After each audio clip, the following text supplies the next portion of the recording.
Pawan Kalyan fans కి good news అని చెప్పాలి. గుడ్ న్యూస్ ఏంది?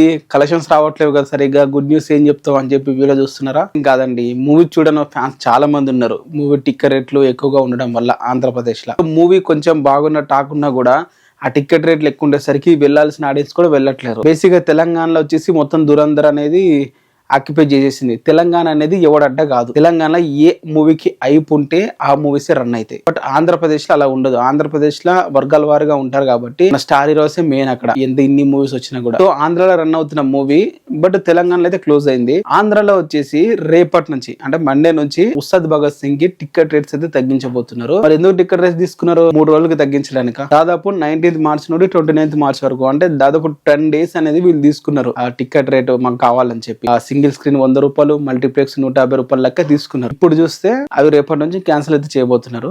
ఎందుకంటే మూవీ ఎవరు చూడట్లేదు, అలాగే మూవీకి కలెక్షన్స్ కూడా రావట్లేవు కాబట్టి పెద్దగా. సో జనాలు అందరూ ఇట్లా తక్కువ చేస్తేనైనా వచ్చి చూస్తారని చెప్పి వాళ్ళు భావిస్తున్నారు. మరి ఇది ఒక గుడ్ మూవీ అని చెప్పాలి. వెళ్ళని వారు కూడా వెళ్ళి చూస్తారు టికెట్ రేట్లు తక్కువ ఉండేసరికి. మరి మీరేమంటారు దీని మీద? కింద కామెంట్ అయితే చేయండి. అదేదో ముందే చేస్తే అందరు ఇంకెక్కువ చూసేవారు కదా. అయినా మీకు 19th కి రావాలన్న ఆలోచన ఎలా వచ్చింది చెప్పండి? అదేదో 26th కి వస్తే సోలో రిలీజ్, మంచి ఓపెనింగ్స్ వచ్చేవి, ఇంత హ్యూమిలేషన్ కూడా ఉండేది కాదు.